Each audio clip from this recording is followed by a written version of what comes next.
આજે મેં મતદાન કરી લોકશાહી પર્વની ઉજવણી કરી છે।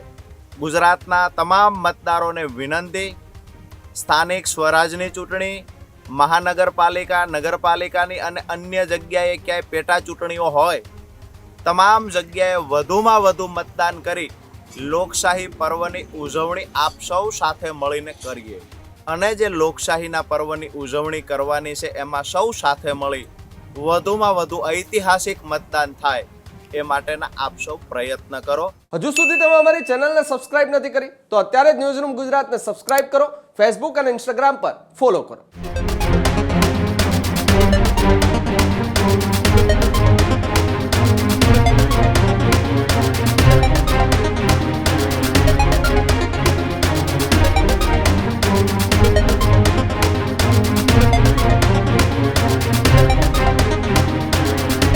સ્થાનિક સ્વરાજ્યની ચૂંટણીને લઈને સુરેન્દ્રનગરથી સમાચાર સામે આવી રહ્યા છે, જ્યાં સુરેન્દ્રનગરમાં મૂડી જિલ્લા પંચાયત સીટ 2 પર મતદાન પ્રક્રિયા શરૂ છે। પૂર્વ આપ નેતા અને હાલના ભાજપના ઉમેદવાર રાજુ કરપડાએ મતદાન કર્યું છે। કડદા કેસ બાદ જેલમાંથી બહાર આવી રાજકારણમાં ફરી એક વખત કરપડા સક્રિય થયા છે।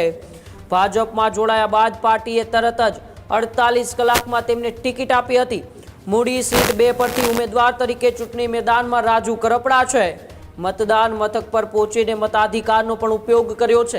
સ્થાનિક સ્વરાજ્યની ચૂંટણીમાં એ સૌ કોઈની નજર સુરેન્દ્રનગરના મૂડી 2 જિલ્લા પંચાયત સીટ પર છે, કારણ કે ત્યાંથી એ પૂર્વ આપ નેતા, ખેડૂત આગેવાન રાજુ કરપડા એ ભારતીય જનતા પાર્ટીના ઉમેદવાર છે। ભારતીય જનતા પાર્ટીમાં જોડાયાના 48 કલાકમાં જ તેમને મૂડી 2 સીટના ઉમેદવાર ઘોષિત કરવામાં આવ્યા હતા અને ત્યારબાદ તેઓ જોરશોરથી તેના વિસ્તારમાં ચૂંટણી પ્રચાર પણ કરતા હતા। છેલ્લા કેટલાય વર્ષોથી તે વિસ્તારનું એક ખેડૂત આગેવાન તરીકે રાજુ કરપડા છે તે પ્રતિનિધિત્વ કરતા આવે છે। ત્યારે આજે મતદાનનો દિવસ છે, સૌ તેમના વિસ્તારમાં હર્ષભેર મતદાન કરી રહ્યા છે। ત્યારે રાજુ કરપડા પણ પોતાનો મતાધિકારનો ઉપયોગ કરવા માટે પહોંચ્યા હતા। ત્યારે આવો આપણે સાંભળીએ લોકોને મતદાન કરવાની અપીલ કરતા રાજુ કરપડાએ શું કહ્યું। આપ સૌને લોકશાહીના પર્વની ખૂબ ખૂબ શુભકામનાઓ।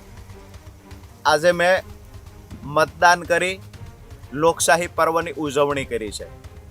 ગુજરાતના તમામ મતદારોને વિનંતી, સ્થાનિક સ્વરાજની ચૂંટણી, મહાનગરપાલિકા, નગરપાલિકાની અને અન્ય જગ્યાએ ક્યાંય પેટા ચૂંટણીઓ હોય, તમામ જગ્યાએ વધુમાં વધુ મતદાન કરી લોકશાહી પર્વની ઉજવણી આપ સૌ સાથે મળીને કરીએ। મહત્વની વાત એ છે, ખૂબ ગરમી પડે છે, આળસ પણ થાય, પરંતુ ગરમી સામે પ્રોટેક્શનની વ્યવસ્થા કરી અને જે લોકશાહીના પર્વની ઉજવણી કરવાની છે એમાં સૌ સાથે મળી વધુમાં વધુ ઐતિહાસિક મતદાન થાય એ માટેના આપ સૌ પ્રયત્ન કરો। ફરી વખત લોકશાહી પર્વની શુભકામનાઓ। મેં મતદાન કર્યું છે, તમે પણ અવશ્ય મતદાન કરજો। ત્યારે જ ન્યૂઝરૂમ ગુજરાતની યુટ્યુબ ચેનલને સબસ્ક્રાઇબ કરો અને ઇન્સ્ટાગ્રામ અને ફેસબુક પર ફોલો કરો। અપડેટ રહો, સત્યની સાથે રહો।